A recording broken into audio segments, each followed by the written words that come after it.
The day Anna and I got married, the man she hated the most suddenly showed up begging for her help. He said, "Anna, help me. I've been kidnapped." Everyone always said Anna loved me more than anything and despised Makoto with her whole heart. It was only because I once stepped in to save Makoto that I ended up becoming a vegetative patient for 3 years. While I was unconscious, Anna often complained, "What a stupid man. Why did you bother saving him? You wasted 3 years of your life." Yet despite all her complaints, she still handled every mess Makoto caused. Even on our wedding day, she left me with guilt on her face and said, "Sorry, I have to go save Makoto. He was kidnapped because of me. I love you, George. I'll definitely come back and marry you. This wedding won't be cancelled." The whole city saw it. They laughed at me. But instead of canceling the wedding, I walked toward Willow, Anna's beautiful and charming sister, who was sitting in the audience. I said, "Anna is right. I don't plan to cancel the wedding. But who the bride is, it doesn't really matter. Willow, may I have your company for the rest of my life?" Later, Anna searched everywhere for me, only to find me standing with another woman. That woman looked at her with a cold, proud gaze and said, "Anna, call him brother-in-law." It hurt. A sharp pain pierced through me and I slowly opened my eyes. 3 years earlier, Anna and I were discussing marriage. I was excited about finally becoming her husband when everything suddenly went wrong. I had seen Makoto being beaten by his girlfriend's lover and stepped in to help him. He was grateful, yet he wouldn't stop pestering his unfaithful girlfriend, begging her to take him back. In the end, her lover blamed me for everything, ambushed me on my way to work, and set up a revenge attack. The night before the wedding, I was left bleeding in an alley and fell into a coma. I became a vegetative patient for 3 long years. "Mr. Wang, you're finally awake." A familiar crying voice reached my ears. I opened my eyes and saw the butler staring at me with tears, quickly calling the nurse. Doctor, Mr. Wang is awake." She held my hand and cried with joy. "I'll go tell Miss Lee right away. You don't know how she has suffered these 3 years. She almost couldn't go on living. She stayed by your side every single day, making sure you received the best treatment and taking care of you herself." I knew Anna loved me deeply. Without the accident, we would already be married. Hearing the butler's words, my confusion and fear from waking up slowly faded. I leaned against the headboard, my voice weak, and asked, "Where's Anna?" She had been with me day and night, so where was she now? The butler hesitated. She was silent for a long time. Just as I started worrying something had happened to Anna, she sighed and said, "It's all that useless Makoto's fault. Miss Lee went to deal with his mess. She complains about him all the time. Miss Lee hates him more than anyone. If it weren't for him, you wouldn't have been in a coma. Over the years, the problems he caused, she always had to solve them. She gets disgusted just by seeing him." I fell silent. If Anna truly hated someone, would she keep helping him over and over again?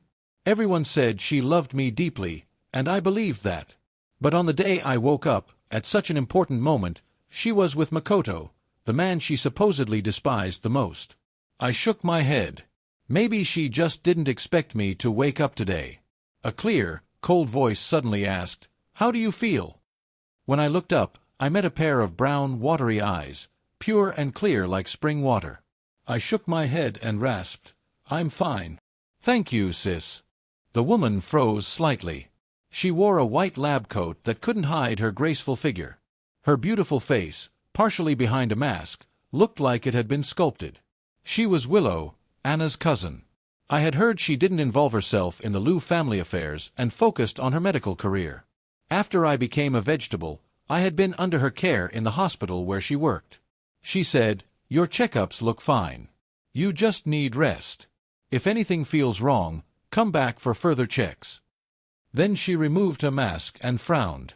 "Where's Anna?" Before I could answer, the butler said, "It's that Makoto again. He always causes trouble. Miss Lee even neglected Mr. Wang sometimes because of him. That man is helpless, good for nothing." Without thinking, I said, "Anna went there willingly."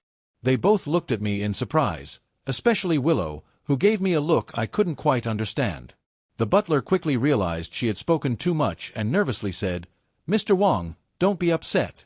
Miss Lee cares about you the most.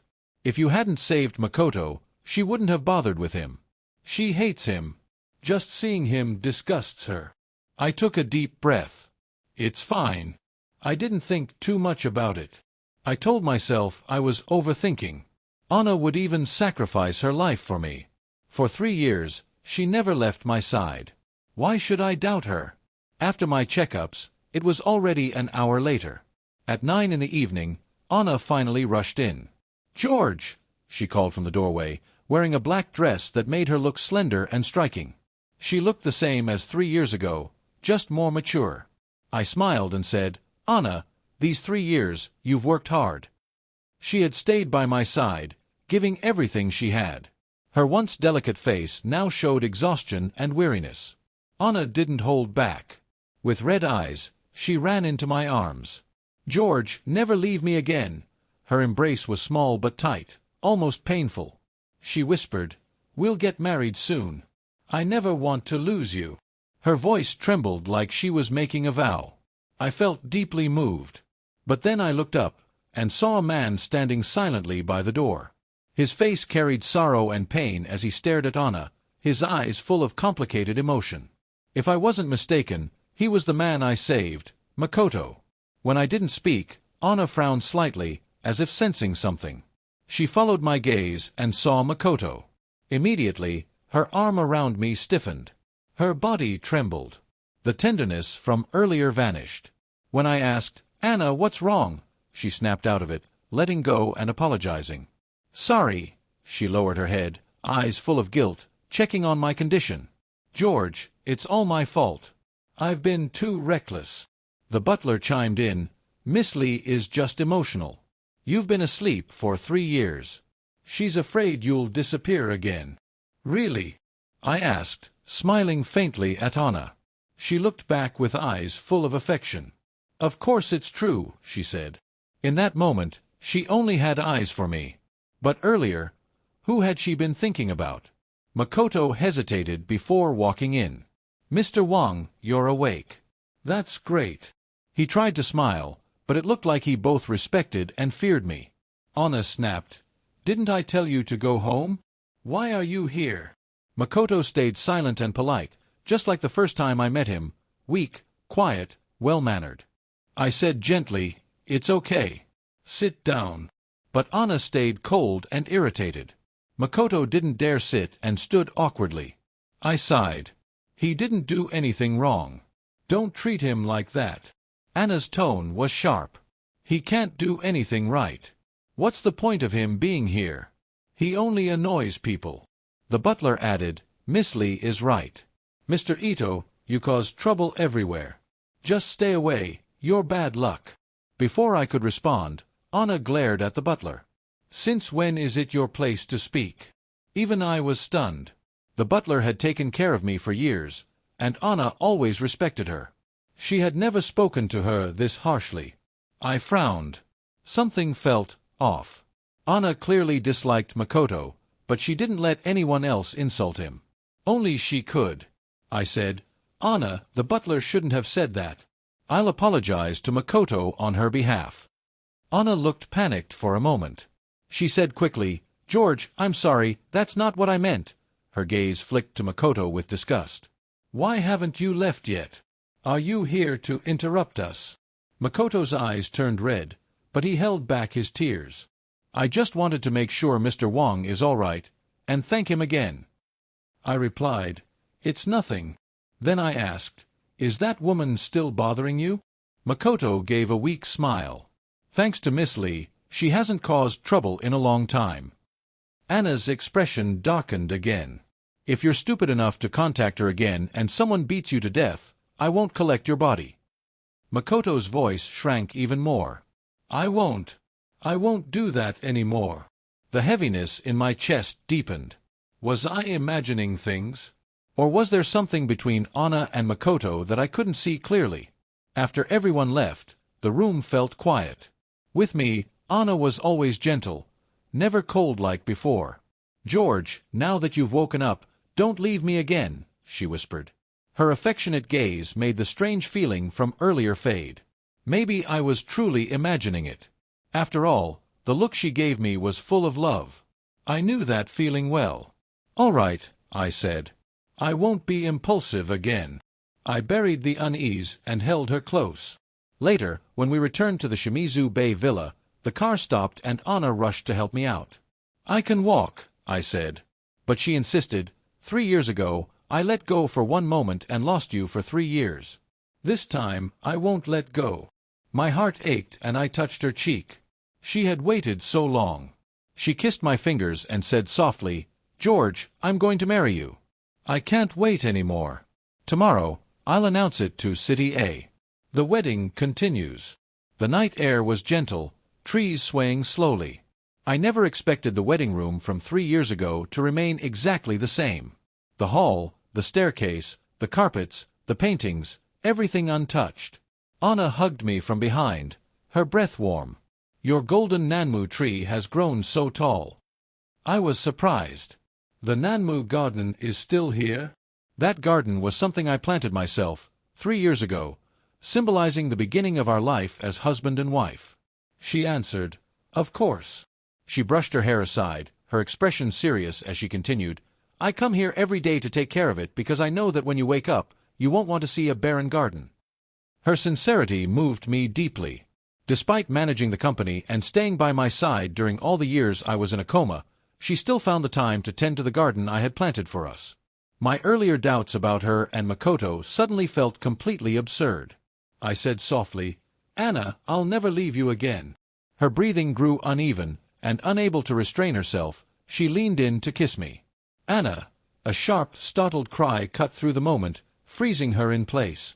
We both tensed and looked in the direction the sound came from, but nothing was visible. I frowned. "It sounds like it's coming from the backyard. Do you think something happened with the house staff?" Anna's expression darkened, but there was no hint of surprise. She said, "Wait here. I'll handle it and come back right away." She gave me a stern look and quickly headed toward the backyard. I followed her, confused. The cry seemed to have come from the Nanmu garden. Through the trees, I caught sight of a familiar figure struggling and desperately calling for help. It was Makoto. He had gotten tangled in the vines of the Nanmu tree, flailing helplessly, his arms scratched and bleeding. Anna's face drained of color as she rushed forward and pulled him out of the vines with force. She scolded him harshly, "You idiot! Who told you to come here?" Makoto straightened up, shrinking back with embarrassment. His voice was thick with guilt as he said, "I'm sorry. I just wanted to help take care of Mr. Wong's Nanmu garden." Anna's expression shifted, but she remained visibly upset. With a cold tone, she said, "How many times have I told you not to do these things? All you do is hurt yourself and make a mess." Stubborn as always, Makoto argued back, "I just want to repay Mr. Wong. What does this have to do with you?" Then he looked at me, guilt clouding his eyes. "Mr. Wong, I'm sorry. I didn't want to disturb you. I can never repay your kindness, but I wanted to do what I could, even if it's just something as small as this." I walked over and said gently, "It's all right, as long as you're okay." But Anna was still furious, glaring at him with disdain. "You can't do anything right. Just stay out of the way and stop causing trouble for everyone." Her words were harsh, yet I couldn't ignore how her gaze kept returning to the wound on Makoto's arm. The warmth in my heart chilled instantly. Maybe others wouldn't notice, but I saw it clearly. Anna was worried about him. Makoto shrank back and hurried away. Anna's tone had been so cutting that even someone as humble as him couldn't bear it any longer. Even the meekest person has limits before their sense of dignity crumbles. My voice turned colder as I said, "It's late. Let's go back." Anna, still lost in thought, stared in the direction Makoto had run. Her eyes were filled with disgust, yet her expression was distant. I knew it, she was worried about him. "Anna," I called out, raising my voice slightly, my tone becoming more indifferent. Only then did she snap out of her daze. She looked at me apologetically and said, "Sorry, he damaged your Nanmu garden. I'll make it up to you." She thought I was upset because Makoto had clumsily ruined the garden. I gave her a faint smile, but there was no warmth in it. "It's all right, Anna. If someone else has touched the Nanmu, there's no need for me to be upset. Just don't worry about it. Her face stiffened, and I slowly withdrew my hand, looking at her seriously. Anna, you know me. I'm stubborn. If what you give me is the same as what you give others, I'd rather not have it. I had always been someone who valued things that belonged uniquely to me. I didn't want a love that was shared. I wanted something deep and exclusive. Anna's face darkened for a moment, but she quickly wrapped her arms around me tightly. Her voice was hoarse as she whispered, "I'll always be yours." I replied softly, "All right," and returned her embrace. I had been in a coma for 3 years, and in those years, so much had changed. For example, Anna had dealt with countless problems caused by Makoto. Makoto, on the other hand, seemed grateful for her help. He wanted to repay the kindness I had shown him, but he kept making mistakes. Every time he did, Anna would quietly clean up after him. Everyone insisted that Anna disliked Makoto. Even Anna claimed the same, once telling me, "What a foolish man. I don't understand why you saved him back then. You wasted 3 years of your life for nothing." I smiled and told her, if I hadn't saved him, he would have been beaten to death. Could you have lived with that? Anna froze, tightening her arms around me. "What are you talking about?" she murmured before kissing me playfully. "How can he compare to you, George? Tomorrow we're getting married. I can finally be yours." She seemed to be reflecting, perhaps feeling content, as she added, "From tomorrow on, you'll be my legal husband."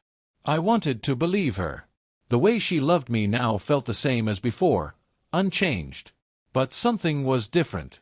The woman who had always been cold and emotionless in front of others had displayed emotions she couldn't hide whenever she dealt with Makoto, even if those emotions were annoyance or impatience. Makoto had become a special exception in her heart. The wedding day arrived. The ceremony had been postponed for 3 years, yet all the arrangements were long prepared, so everything progressed smoothly. Anna stood before me, more beautiful than ever. We stood facing each other on the stage, and below us, our families and friends filled the seats. The grand wedding had mobilized almost half of City A's resources and was being broadcast live across the city. Yet among all those people, it felt like Anna could only see me. The officiant asked, "Miss Lee, do you take Mr. Wang as your lawful husband, for better or worse, in sickness and in health, till death do you part?" Her eyes reddened, and just as she was about to answer, a harsh noise cut through the broadcast, followed by a man's desperate cry, "Anna! Help me!" It was Makoto's voice. Anna's face changed instantly. "Makoto! What happened?" His voice cracked through the speakers. "Anna, help me! That woman's back. She brought a group of people. She said they're going to kill me." The signal was abruptly cut off and replaced by the arrogant voice of a woman. "Anna, come here now and bring the ransom. Otherwise, you'll never see Makoto again." Anna was in complete panic. Without thinking, she reached to remove her wedding ring. I grabbed her hand. "Anna, what are you doing?" She looked at me with guilt all over her face. "I'm sorry. I have to go save Makoto. He's honest and naive. If I don't help him, he'll really die." I took a deep breath, struggling to contain my anger. "This is something the police can handle. Even if you go, you won't change anything. Do you still want to go?" She hesitated for only a moment before saying, "He only trusts me. If I don't go, he'll be terrified." I had to accept reality. She was no longer the person I thought she was. I forced myself to remain calm. "Anna, even if going to save him embarrasses me, damages my reputation in City A, and makes my family a laughingstock, will you still leave me and go to him?" This time she didn't hesitate at all. "I'm sorry, George. I'll make it up to you. The man I want to marry is you. Only you. I'll be back soon." My fists tightened, and my gaze turned cold. "Anna, think carefully. If you take one more step, the wedding is cancelled." She paused for only a second. Then, in front of everyone, she turned and left without hesitation. The reporters surged forward immediately, and by tomorrow morning, news of Anna running from the wedding would spread throughout City A. As the groom abandoned at the altar, I would become the center of the city's gossip. I stood there, watching her figure disappear. The flashes that should have captured our happiness became knives carving into me. I was exposed under 1,000 stares with nowhere to hide. The humiliation of being publicly abandoned cut straight to the bone, leaving me drenched in blood metaphorically, my dignity ripped apart. Guests whispered all around me, "The bride ran away right at the wedding? What happened? Weren't they the perfect couple? Anna loved George so much. I even envied him, but now it seems she stopped loving him. Even if she did, this is too much. Running off and leaving him alone on stage. Who is the man important enough for her to abandon her groom at the altar?" Their voices overlapped, each one colder than the last. My back felt chilled, as though I'd been thrown into an icy pit. Their expressions were a mix of mockery and pity, some shaking their heads as if I were the most pitiful man alive. Someone said, "I used to envy George. Even after he became a vegetable, Anna stayed by his side for 3 years. She never looked at another man, and now she goes to someone else." Another whispered, "I heard the man is the one George saved back then. After George became a vegetable, he was always around Anna, and slowly they got close." Someone sighed, "If she wanted to move on, she could have chosen someone else. She didn't need to stab him in the heart like this." I wonder if George regrets saving Makoto now. My father's face turned pale with rage. He rushed onto the stage, grabbed my arm and said, "Let's go, George. We won't tolerate this." He had always loved Anna as a daughter-in-law, but now his eyes burned with anger. "My son cannot suffer this humiliation," he growled. Anna's parents stood up as well, apologizing. "George, we're so sorry. This is Anna's fault. We apologize on her behalf." Lee's mother turned to my parents, her expression pained. "This is all Anna's mistake. Our family won't avoid responsibility. But considering she took care of George for all these years, could you give her another chance?" Lee's father added sternly, "Anna truly cares for George. Otherwise, she wouldn't have waited for him all these years, nor insisted on fulfilling the marriage contract. She must have her reasons." My father snapped, "What reason could justify abandoning my son in front of everyone?" His face was dark with anger. "We all heard that call. The man begged her for help. But she's not a police officer, nor is she anything to Makoto. She's simply her fiancé's beneficiary from years ago. What right does she have to run to another man during her wedding?" His words stunned the room into silence. Everyone suddenly remembered why I became a vegetable, because I saved Makoto. But none of them expected that years later, my wedding would again be ruined, because of the same man. Lee's mother wiped away tears. "We've already apologized for Anna.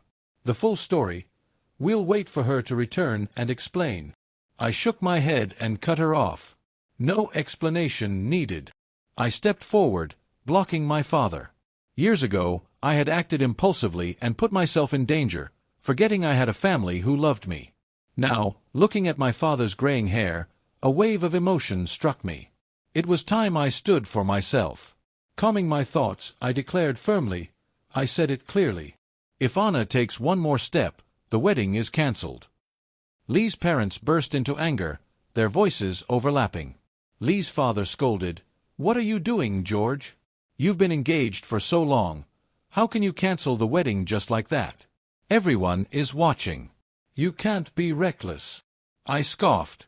"The one who ran away from the wedding in front of everyone isn't being reckless? And you accuse me of being reckless? Protecting your daughter is understandable, but this is too much." Lee's mother, who had been ready to criticize me, suddenly broke into tears. "George, it's not that we don't want to speak up for you. The situation is urgent. We're truly distressed." She wiped her face and continued, "You know she's a kind child. Otherwise, she wouldn't have waited for you all these years. She stayed even when you became a vegetable. Her wanting to save Makoto is natural." Lee's father understood what she meant and added, "Your mother is right. The most important thing now is ensuring both Anna and Makoto are safe. Makoto said he was kidnapped, and Anna rushed to save him. As her fiancé, your first reaction should be worrying about her safety, not canceling the engagement. Does that honor the 3 years she's taken care of you?" As expected from a businessman with a polished facade, He first referred to Lee's mother as my mother, treating me like part of their family, only to quickly shift into a warning, telling me not to act recklessly and to be concerned about Anna's safety. I sneered. First of all, the wedding isn't over, so I have no connection to the Lee family. Anna's mother is not my mother. Second, a kidnapping should be handled by the police, not by us. The smartest thing we can do is stay out of the way and provide solid evidence. Anna left directly from the wedding venue, and she has bodyguards with her. Unless she goes out of her way to put herself in danger, they won't let anything happen to her. And honestly, if she really wanted to seek death, the two of you would have stopped her long ago, wouldn't you? The Wong family's parents instantly fell silent, their faces dark. I remained calm and indifferent. Anna is only acting on impulse because her feelings for Makoto overwhelmed her judgment. This was her choice. She risked herself for love. What else can I say? They stayed quiet. I turned to leave, but Lee's father called out, "George, think carefully. If the wedding is cancelled, the cooperation between the Wong and Lee families ends too. For the Lee family, that's just a financial loss. But for your declining Wong family, it would be devastating." Lee's mother's expression hardened. "We're still willing to give you face and help smooth this over, George. You should understand how important this wedding is." Finally, they dropped their hypocritical kindness. Compared to their daughter and the Lee family's interests, my humiliation meant nothing to them. My father's eyes turned red with anger. He shouted, "The Wong family hasn't fallen so low that we must sacrifice my son's dignity for profit. Even if it's a devastating blow, I will not let anyone make a joke out of George." I took a deep breath, stepped toward him, and said, "Dad, they're right. The wedding can't be cancelled." His expression shifted instantly, clearly opposed. I shook my head slightly, signaling him to trust me, then faced the crowd. The venue was full. Everyone's eyes were on us. Despite the grand wedding and our once-envied relationship, she ran away in front of everyone, leaving me a laughingstock. It was undeniable proof she had a change of heart. I let out a self-mocking laugh and scanned the crowd until my gaze landed on one person. While others looked at me with pity, ridicule, or disdain, she watched with cold indifference, expressionless. Anna's cousin, Willow, the most distinguished woman present. I walked up to her and said calmly, "The wedding continues." Willow lifted her gaze slightly, confusion flickering in her eyes. "What is it?" While everyone else panicked, she stayed composed and cold. I looked into her eyes and asked, "Willow, would you marry me?" She sat as though she had expected this. She raised an eyebrow, giving me a half-smile. "Think carefully. I am Anna's sister." Only then did the crowd snap back to reality, shocked beyond belief. Lee's father nearly exploded. "George, are you out of your mind?" Lee's mother looked stunned. "I know you're upset that Anna ran away, but you can't just pick some woman and marry her on a whim." I smiled faintly. "I'm not picking just anyone. Anna's sister is the best woman for me." Lee's father roared, "You still remember she's your sister? Shameless." Even my father looked shocked. "George, I understand you're angry. If you want to cancel the wedding, I'll support you. But—" He stopped when his eyes landed on Willow. Willow was indeed Anna's sister, only a few months older than her and 5 years younger than me. The Lee family was the most powerful in City A. Mr. Lee, the patriarch, had many children. Anna's father was his 5th son, and Anna was his eldest daughter. Many believed she would inherit the family business one day. But the granddaughter Mr. Lee cherished most was Willow, the granddaughter he discovered in his 70s. Her father, Mr. Lee's first son with his original wife, had died young. Mr. Lee carried that regret his whole life. No one expected that his late son had left behind a daughter, Willow. Raised by her grandmother, she didn't grow up in the Lee family circle. Anna's father had fought fiercely among his brothers for inheritance and still wasn't satisfied. Mr. Lee kept him in check, not wanting any one branch to gain too much power. Anna's growing influence caught his attention, and he began to favor her. Then Willow returned, and everything changed. She was revealed as Mr. Lee's true eldest granddaughter. Rumors that she was an illegitimate child vanished when her father's identity was confirmed. Though she returned to the Lee family, she kept her grandmother's surname, Liu. Anna's father strongly opposed this. He had been close to consolidating power, and Willow threatened that. He despised her existence. The two branches clashed openly and secretly. Willow's presence at Anna's wedding was only to save Mr. Lee from losing face. My father pulled me aside, speaking quietly. Even if you're angry, you can't drag Willow into this. Her relationship with the Lee family is complicated. I cut him off. Father, you heard them. We can't back out of the marriage. I lifted my head, looked directly at Anna's parents, and said firmly, for the Wong family, canceling the marriage would be devastating. We need this alliance. But who we marry is not your concern. Before I could finish, Anna's father snapped, George, it's the Wong family that needs this marriage. Anna isn't begging you, you're the one who needs her. Lee's mother stepped forward, her tone turning impatient. George, we've been kind, reminding you how Anna cared for you for 3 years, even when you were in a coma. She already promised to come back and marry you. Why are you making a fuss about her running away? I laughed. So Anna running from the wedding is my fault? I paused. You're right.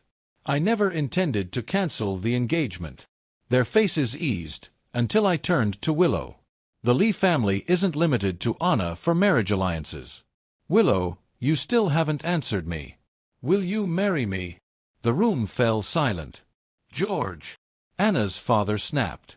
Say that again and I'll cut ties with the Wong family. Don't humiliate us. I ignored him, keeping my gaze fixed on Willow. Lee's mother scoffed. Let him talk. Willow would never agree. Do you really think she'd marry him? He's embarrassing himself. All right.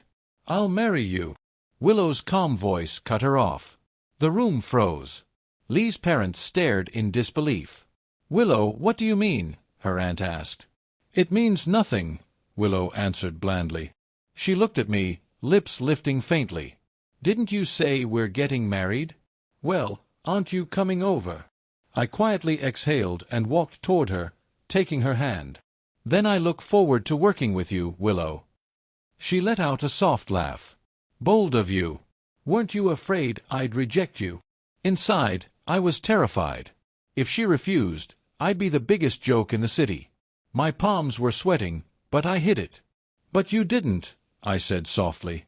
She held my gaze. Since the wedding is already prepared, why don't we get married now? What do you think? The room fell silent again. Lee's parents looked like they'd been struck by lightning. But for the first time today, I felt relief. I held Willow's hand as she stood up.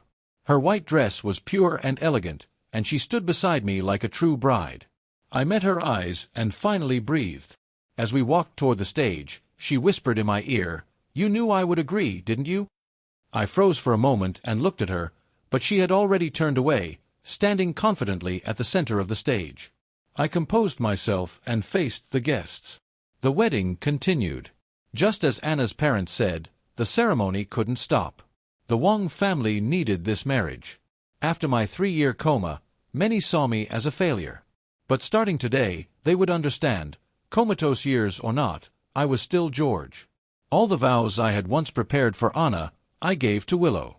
Before everyone, we exchanged rings. The officiant hesitated, sweating. Mr. Wong, do you take Willow to be your lawfully wedded wife, for richer or poorer, in sickness and in health, forsaking all others until death do you part? I do, I answered without hesitation. Not only had the bride run away, but the groom had replaced her on the spot. He continued, Miss Liu, do you take this man to be your lawfully wedded husband, for richer or poorer, in sickness and in health, forsaking all others until death do you part? Willow looked into my eyes, as if trying to see straight through me. She gently held my hand, watching as I slipped the ring onto her finger.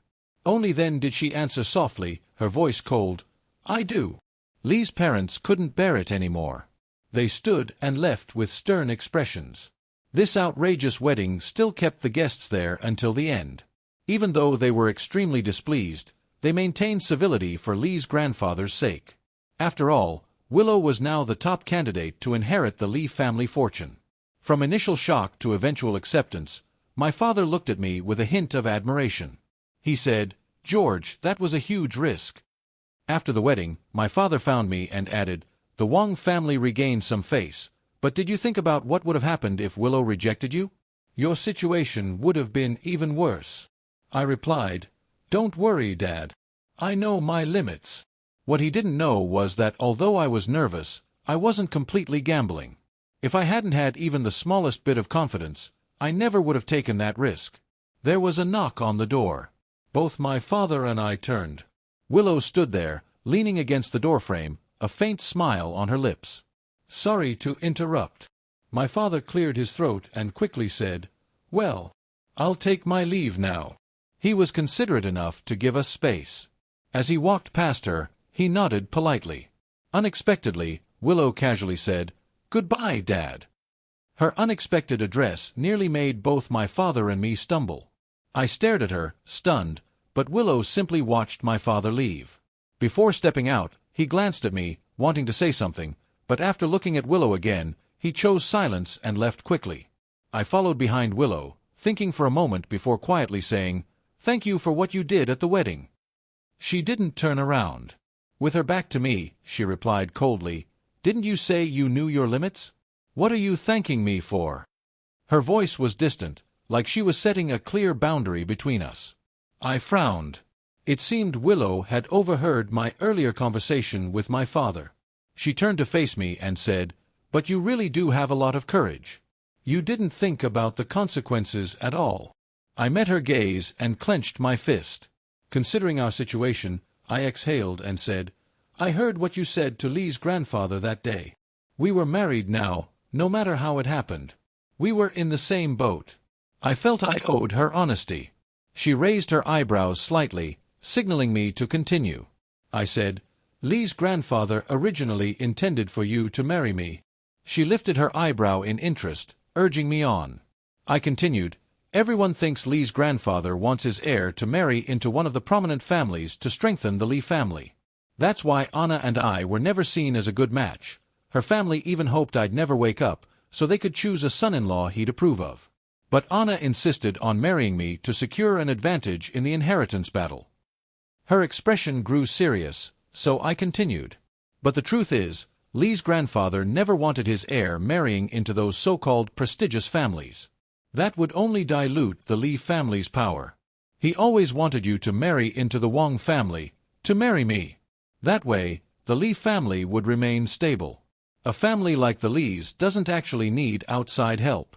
It's the younger generation, hungry for power, who want to form alliances to carve up the old man's authority. But he didn't want that, so I was his best choice." When I heard their conversation that day, I was stunned. I hadn't realized how many layers there were. In fact, the person marrying me was the one with the greatest chance of inheriting power. The Wang family, though once a prestigious family, had long fallen from its peak. Without the marriage contract with the Lee family, we would have been pushed out of the circle long ago. We were no real threat to the Lee family's authority. But on the other hand, the Wang family was still considered a noble family. Even though we were down on our luck, we still had a solid foundation. Our parents took education seriously, and compared to people outside our circle, we were definitely the better choice. So, in every way that mattered, I was the best option. Knowing this gave me the courage to walk toward Willow when Anna ran away from the wedding. But at the same time, I felt uneasy, unsure of how much Willow craved power. After all, replacing her sister at the wedding and marrying her sister's fiancé was an outrageous thing to do. But fortunately, I had made the right gamble. As expected, Willow narrowed her eyes at me, a playful smile curling at the corner of her lips. "Looks like I underestimated you," she said. She leaned in, her cool breath brushing against my skin, her voice dropping to a whisper. "From now on, you're my husband, George." The sudden closeness made me instinctively step back, but Willow didn't allow it. I didn't want to hurt her, so I stayed still and let her come closer. Behind me was the hard wall, and in front of me was her soft floral scent. I was trapped in that suffocating space, every inch of me wrapped in her presence. "Willow," I said awkwardly. "Don't push me. I was just an ordinary man, and she happened to be my wife." Just then, my phone rang. Willow took it from my pocket right in front of me. The screen lit up with Anna's name, and my breath caught. A strange guilty feeling washed over me, like I'd been caught cheating. Seeing Anna's name felt like ice water had been poured over me, extinguishing all the heat and emotion swirling inside me. I would never forget how she abandoned me at the wedding for Makoto. But I also couldn't forget the 3 years she spent caring for me while I was in a coma. She just didn't love me anymore. Or maybe she loved someone else. I couldn't blame her, but I couldn't forgive her either. My hesitation didn't escape Willow. She held my hand and lifted the phone toward me. "Answer it," she ordered, her voice cold and firm. I frowned. I don't want to hear her voice right now. Willow pressed her lips together, displeased. "Is it that you don't want to? Or are you too afraid?" I frowned deeper but stayed silent. Willow smirked, tapped the screen, and answered the call herself. My eyes widened as Anna's voice came through. "George, are you there?" My chest tightened, like a storm had suddenly swallowed me. I wasn't ready to face her, but Willow wouldn't let me run. I looked up and met Willow's proud gaze. I inhaled slowly and forced my voice to stay calm. "Anna, what is it?" She hesitated, clearly sensing the coldness in my tone. I'm sorry, George. I'll make it up to you. I'll give you a grand wedding to make up for everything." I shook my head. No need. There really wasn't. The wedding happened, and I married someone else. "Don't be angry with me," she said. "I know I was wrong, but Makoto's situation was critical. I didn't want him to die." She sounded regretful. "George, I want to marry you. Please wait for me to come back." Before I could speak, I heard Makoto groaning in pain. Anna panicked immediately. "George, I'll handle Makoto first and then come back to you. I promise." Then she hung up. Willow asked, "Are you upset?" She leaned closer, her voice low. "I don't need a husband who still mourns for another woman." I shook my head and met her eyes. "Not really. But can you give me some time?" She replied in a cold voice, though something deeper hid beneath it. "I'll give you 3 months. Marrying you was a decision based on benefit, but I don't plan on divorcing. 3 months. Sort out your feelings and devote yourself to me entirely." In one night, everyone in City A knew Willow and I were married, everyone except Anna. After running from the wedding, she disappeared completely. I heard she saved Makoto and handled the kidnappers. The one who took him turned out to be his ex-girlfriend who betrayed him 3 years ago. She had been imprisoned but was now out and harassing him again. Makoto couldn't handle it, so he went to Anna for help, and she helped him again and again. Maybe their bond strengthened during all of this, and even Anna didn't realize she'd already fallen for Makoto. She just couldn't bring herself to break her promise to me. She said she would come back and marry me after dealing with Makoto, but she stayed by his side for 7 full days, taking care of him in the hospital, helping him recover, never thinking about what would happen to me after being left at the altar. She didn't even check on me once. While she was caring for Makoto, I had already become a distant memory. A week was enough for me to adjust my mindset. I moved into the wedding house with Willow. The Lee family lived on a massive estate, so large it felt overwhelming. I assumed Willow lived with her family, but she had her own home already. At first, I worried I'd run into Anna if I stayed with the Lee family, which would be awkward. But that worry disappeared now. In the beginning, everyone wanted to see me suffer, how a man who woke from a 3-year coma would handle being abandoned by Anna. But now, all eyes were on Anna, waiting to see her reaction. On the 8th day, after handling Makoto's situation, Anna returned and found out the wedding had continued, with a different bride. Willow and I had been sleeping in separate rooms, but that night she knocked on my door. "What is it?" I asked. She walked in without answering, closed the door, and said, "Anna's back. You know that, right?" My expression stiffened. "Of course. My friends already told me. Some are concerned, some just want drama. Of course Anna's return was the first thing they told me." "What are you thinking?" she asked, watching me closely. I shook my head. "There's nothing to think about. It's done. Anna and I are over. She's just my wife's sister now." My words unexpectedly pleased Willow. Her gaze softened. "Good. You understand your situation. Our position is unique. From now on, I want you to get my approval before meeting her. Actually, it's best if you never see her again." She looked calm, but I could feel the tension beneath her serene expression. That night, she fell asleep in my arms. I held her stiffly, afraid to move. Just when I was about to drift off, she whispered in my ear, "It's okay if you can't sleep now. You can sleep on the plane tomorrow." I frowned. "Where are we going tomorrow?" "Our honeymoon, of course," she said, nuzzling against me. Oddly enough, I fell asleep like that. When I woke up, she was already dressed and packed. "Let's go, my Mr. Wang." I thought it would be a normal honeymoon trip, but when we reached downstairs and saw Anna's car, I glanced at Willow in surprise. Anna stepped out as soon as she saw us. "George!" she called urgently. Willow immediately grabbed my arm in anger. "You're not going to see her. What did you promise me yesterday?" "Don't go." "You knew she would come today?" I asked. "Of course," she replied, voice cold but trembling with suppressed anger. "George, I can't stand someone who breaks their word. You're not getting out of this car, and you're not going to see her." Her words were a clear threat, but her tone carried fear. I took a deep breath. "Don't worry. I won't go. I never wanted to see her." I stayed seated while Willow stepped out. The windows were one-way glass. Anna couldn't see me, but I saw her clearly. She had no idea I was right there. This was the first time I'd seen her since she ran from the wedding. She looked exhausted, makeup faded, clothes wrinkled. I wondered if she had neglected herself from worrying about Makoto. Willow had already reached her.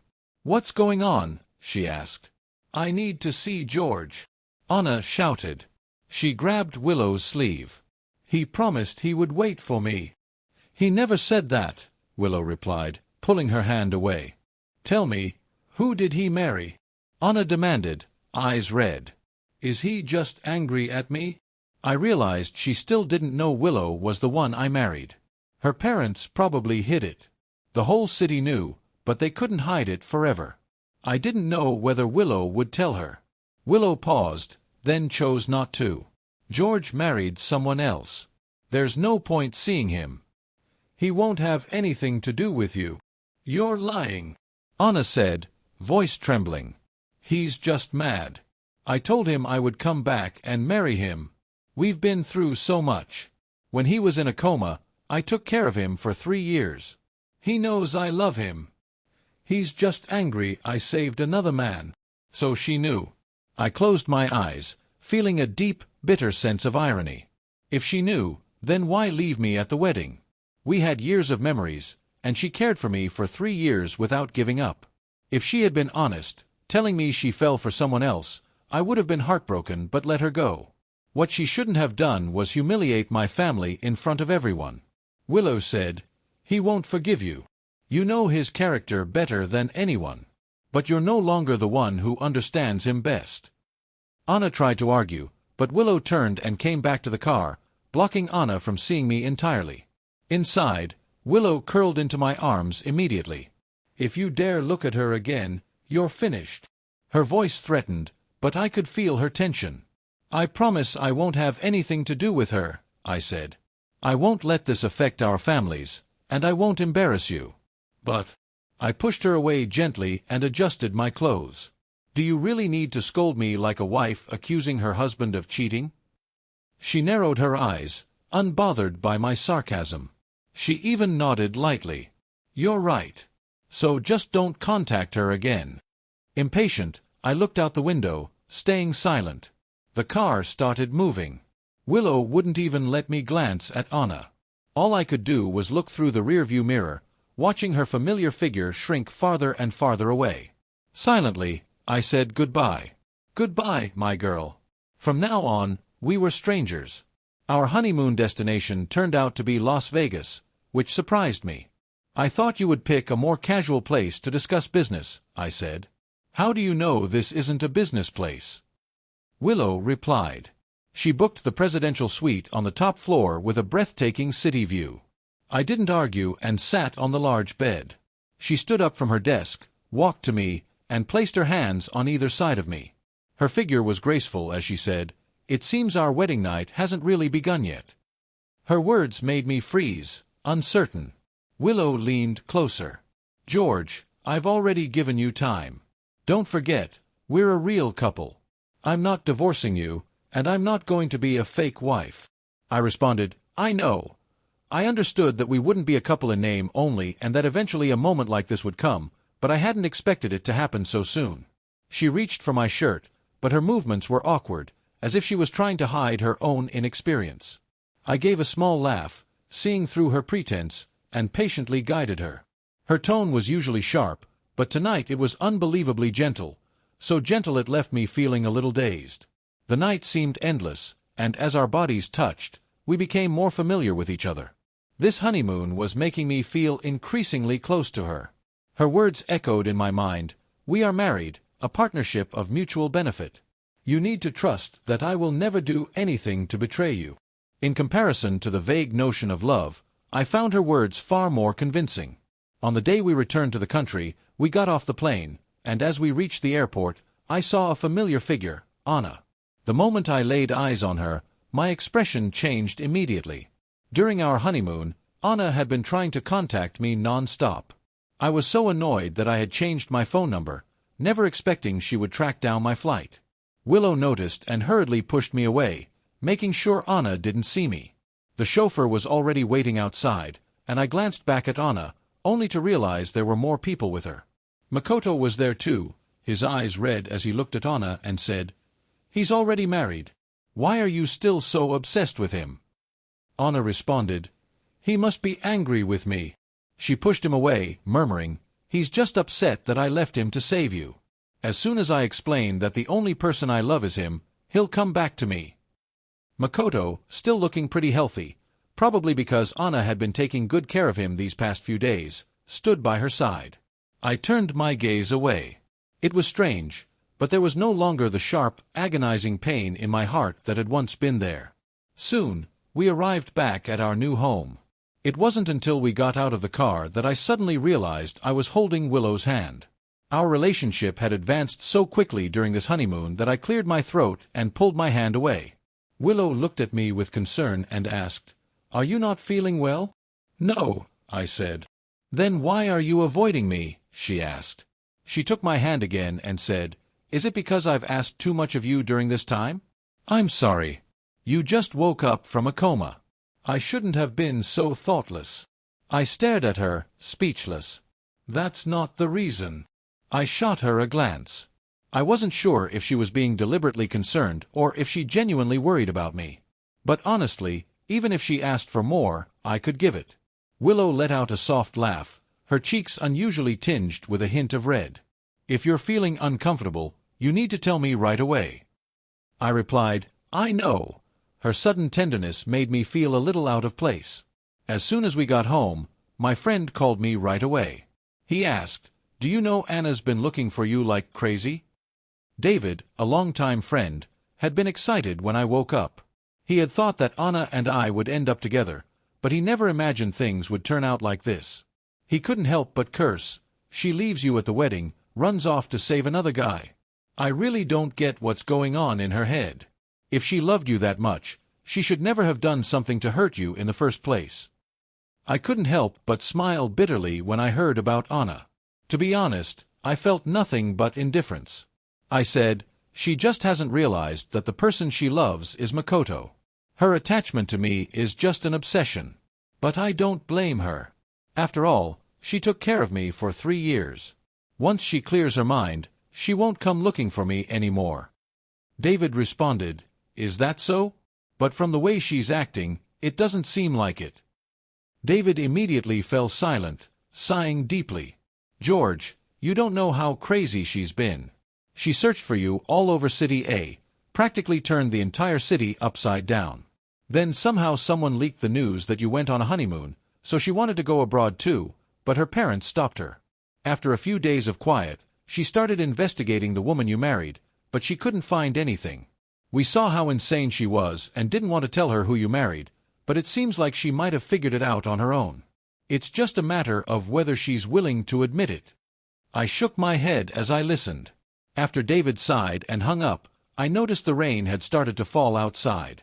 The light rain soon turned into a downpour, tapping against the glass windows.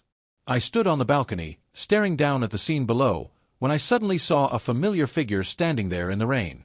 It was Anna, standing in the pouring rain, letting herself get drenched. My heart skipped a beat, but my first reaction wasn't pity for her. Instead, it was the realization that she might already know. But then I couldn't help but laugh bitterly at myself. What was there to worry about? Everyone in the city knew about it. Sooner or later, she would too. I had already prepared myself for this. What was there to feel guilty about? I turned around and saw Willow standing silently behind me, watching me. I expected her to be angry, but she didn't say a word. She just looked at me, and after a long pause, she finally spoke in a cool tone, "If you want to go see her, go ahead." I shook my head, answering firmly, "I don't want to." As I passed by her, Willow grabbed my sleeve and said, "If you're a man, do what you need to do and end it." So that's what she had in mind. For some reason, I suddenly felt a sense of clarity. I looked at her deeply and said, "If I go see her now and she keeps bothering me, what should I do?" "With me here, she won't dare," Willow replied coldly, her tone certain with a hint of disdain. She clearly didn't think much of Anna. At the gate of the villa, Anna stood in the pouring rain blocking the stairs. The iron gate was slick with rain, shining with a strange metallic sheen in the dark, making it look especially ominous. She stood there drenched, her head lowered, looking like a stray dog with no place to go. I stood at the door, speaking softly, "Go back." When she saw me, her eyes suddenly lit up, and she instinctively grabbed onto the gate. "George, you're finally willing to see me." I didn't move. We stood there across the rain, and I said, "You've seen me. Now go back." My voice was so cold that she gradually calmed down. Her dark eyes looked at me, and she said, "If you come back with me, I'll leave." I suddenly laughed, a strange reaction in the midst of the heavy rain. I said, "You must have heard by now I'm married. It's not really appropriate for me to go back with you." Her body visibly trembled at my words. I had already noticed she was trying to ignore the fact that I was married. But now that I said it so bluntly, she couldn't keep deceiving herself anymore. "George, do you really have to do this to me?" Her voice caught, and she choked out, "They told me you're with my sister." I didn't want to believe it, but if you wanted to get back at me, this isn't how I thought you would do it. I interrupted her, saying, "It's not about getting back at you. It's because she's my best choice." I looked at her calmly and said, "Anna, maybe you've misunderstood. You ran away from the wedding, and yes, I was upset. But I don't harbor any resentment towards you. I know you took care of me for 3 years, and you were kind to my parents as well, so let's call it even. This is the best outcome for both of us, and from now on, we shouldn't meet again."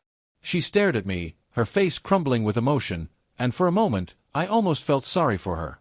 But I kept my gaze steady, locking eyes with her, and continued, "This is the best thing for both of us.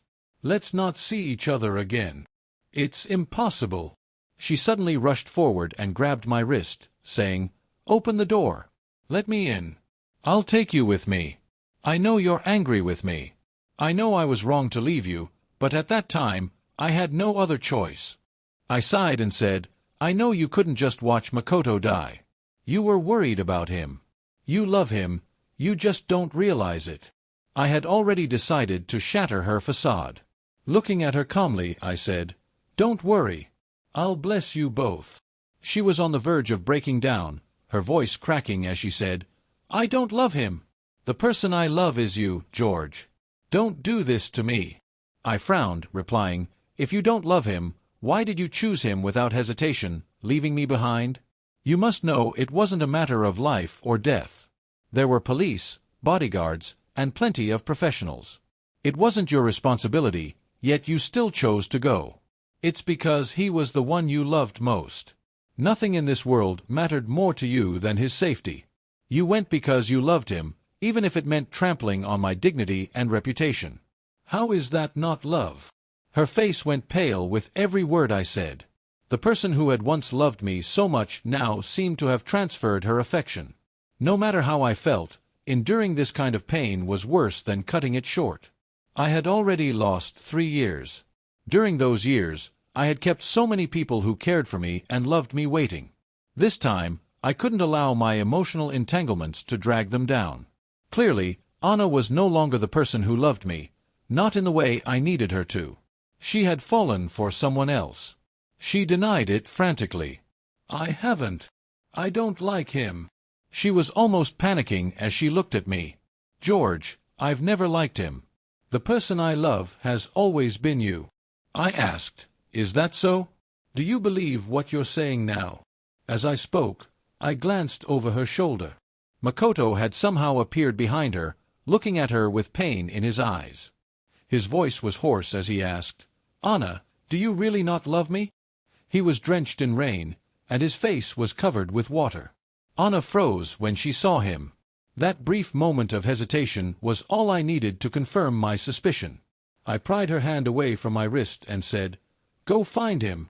The rain's too heavy, and he's just been rescued. His body won't be able to take it.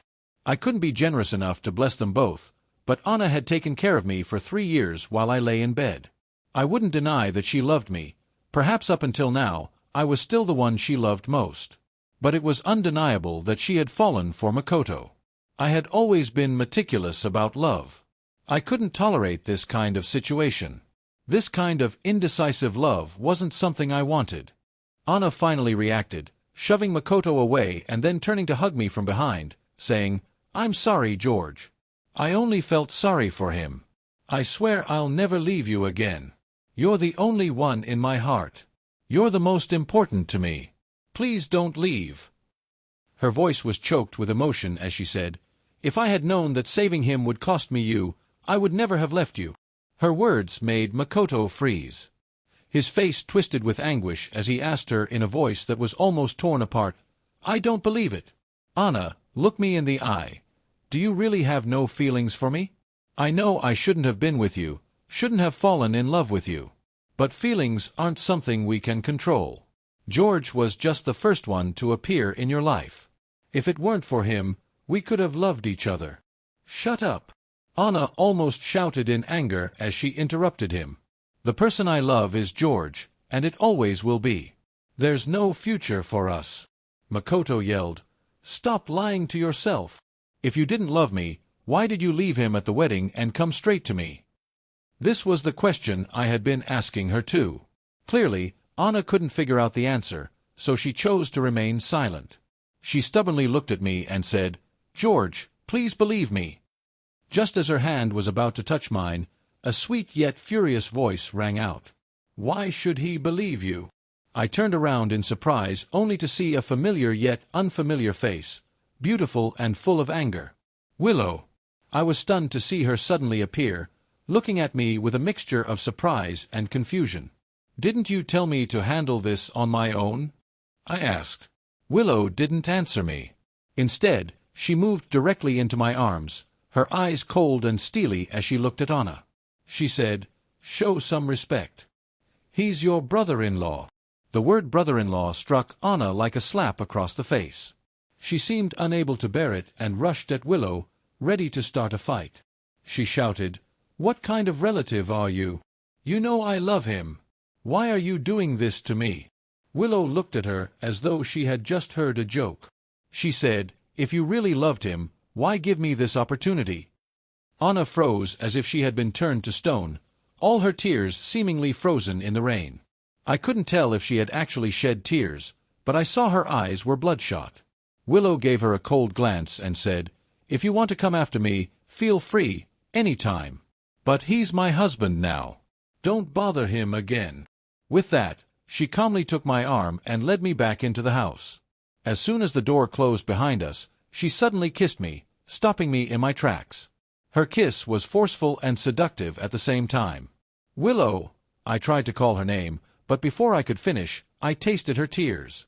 My heart tightened, and an unexpected wave of pity for this woman washed over me. That night, I was rough with her. She couldn't handle it, but she still acted like a little wildcat, scratching, clawing, fighting back. In my hand she turned to putty, but the only thing she managed to whisper fiercely into my ear was a warning, Don't see her again. I had fallen straight into the vortex she created, unaware of where I was, able only to vaguely nod in response. By the next morning, Anna and Makoto faded out of my life completely. I heard Anna had fallen seriously ill. The storm had drained her strength, and the people who had been waiting to mock us suddenly stayed quiet. Only Anna's parents came to see me, looking worn out, their faces heavy with anger. "George, you won," Lee's mother said, her voice dripping with sarcasm, though the exhaustion on her face betrayed her. "Anna's in the hospital. Go see her." I frowned and replied, "She's probably with Makoto now. And if not, you're her family." Lee's mother nearly gritted her teeth. With bitter resentment, she snapped, "In her heart, only you matter. You must be so proud. Even now, the only person she wants to see is you." I pinched the bridge of my nose. "I don't want to see her," I said quietly. "The relationship between us is no longer suitable for us to meet again." They both understood what I meant. I was now her brother-in-law, and meeting her would be inappropriate. Lee's mother's eyes grew red, her voice trembling. "You really won't forgive her? What terrible thing has she done to deserve this?" I let out a bitter laugh. "She may not have done anything wrong. She only ran away from the wedding." Their expressions darkened instantly. Lee's mother fired back. "So what? What does that prove? She took care of you for 3 years when you were a vegetable. She never complained. She never ran away with another man. Doesn't that count for anything?" "I don't blame her for running away from the wedding," I replied calmly. "I don't blame her, but that's all. Our feelings can't return to what they were." My voice softened. "Please leave now. It's over." Lee's mother stared at me, stunned, too emotional to continue arguing. Lee's father stepped forward, his gaze cold. "You're really going to watch her die without treatment?" "That's an exaggeration," I said. "It's just a breakup. Are you really putting her life in my hands?" Lee's mother finally broke down. "Just go see her once. Please, I'm begging you." I nodded. The abrupt ending between Anna and me needed closure, and I needed to make sure she wouldn't come after me again. But none of us expected Willow to insist on going with me. When Anna's parents saw Willow at the hospital, their faces instantly turned green. "George, we asked you to come alone," Lee's mother snapped. "Why did you bring her?" Willow slipped her arm through mine and replied indifferently, "He's my husband. Wherever he goes, I have the right to be involved." She handled them effortlessly, and I pushed open the door to Anna's room. Anna lay weakly in the bed, just as sick as they'd described. She had truly fallen ill. When she saw me, she coughed a few times and tried to sit up. "George, you came." She forced a small smile. "I thought you'd never come to see me again." I nodded. "From now on, we shouldn't meet again. This is the last time." "Why?" she asked. Her eyes reddened. "Haven't you forgiven me yet?" I shook my head. "We're just brother-in-law and sister-in-law now. There's no need for forgiveness." The moment the words left my mouth, she closed her eyes as if hearing the most hopeless truth. "Stop saying that," she whispered. "You must hate me." Because hate meant I still cared. And if I didn't hate her, it meant I had let go. I didn't know how to explain, so after a long silence, I said softly, "If you think I hate you, then yes, I hate you." She suddenly threw herself at me, clinging to me, her voice trembling. "Why don't you hate me? I wronged you. You should hate me." I let out a quiet, bitter laugh. "So you do know that running away from the wedding in front of everyone was wrong?" Her body stiffened. She hurriedly apologized. "I'm so sorry. I don't even know what happened. I don't know what I was thinking. Please, can you forgive me?" "I just said there's no need for forgiveness," I reminded her. "Have you forgotten?" I gave a faint smile. "I never blamed you in the first place." But the more I said that, the more desperate her expression became. "Then I don't want your forgiveness," she cried. "Hate me, George. Please, hate me." I sighed. "Why would you want me to hate you? Our past was beautiful. I don't want to hate you. That would mean nothing to me. Can't you just settle down and be happy with Makoto?" She seized onto my words like a lifeline. "I don't have any contact with him anymore. After that day, I kicked him out. I don't care about him at all. George, I'm sorry, truly sorry. I shouldn't have treated you like that. I love you. How could he compare to you? I exhaled slowly. Stop lying to me. You fell in love with him. I don't mind. When we were together, you treated me well and never wronged me. You cared for me while I was unconscious, so I'll wish you both the best. As I spoke, my gaze drifted toward the bathroom. I knew Makoto was in there. I knew Anna too well. She might believe she loved me, and I believed her, but her love had already been split in two. And I couldn't accept that kind of love. Others were present, but I still said those words because I knew this was the final time. But Makoto clearly didn't think so. The next moment, he burst out of the bathroom, unable to hold back.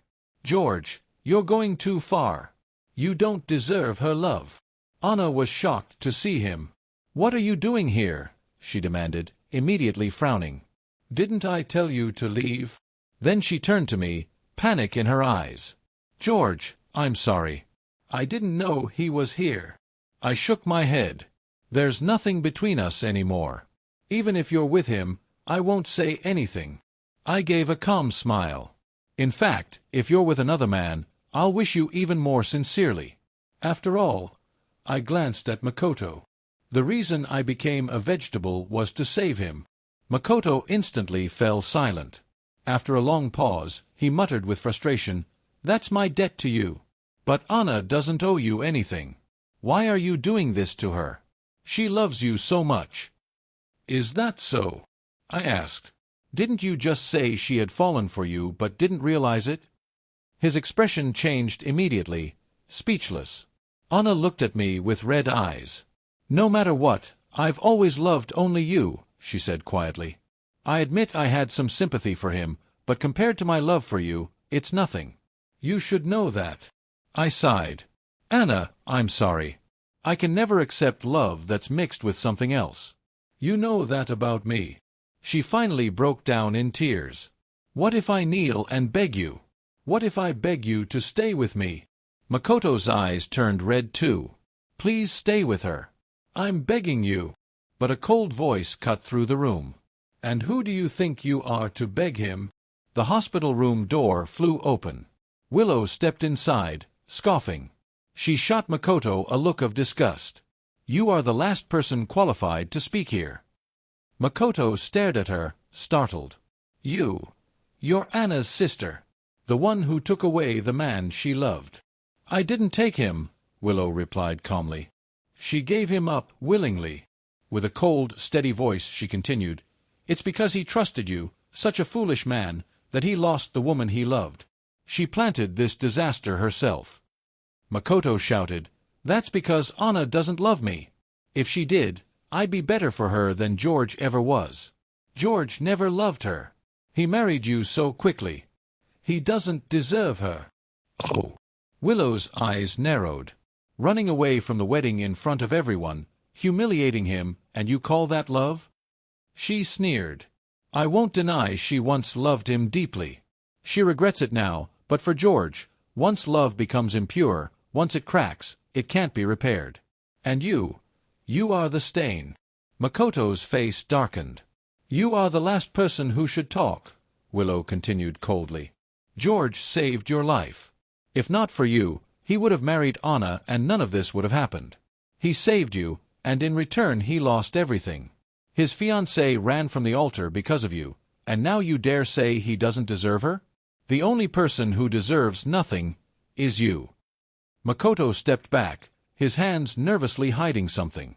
I narrowed my eyes and saw he was live-streaming. His voice shook, unable to respond. Willow laughed coldly. Am I wrong? Anna could never have hurt him this deeply with anyone else. But she abandoned him for you. How do you think he felt? I never expected Willow to understand me so clearly.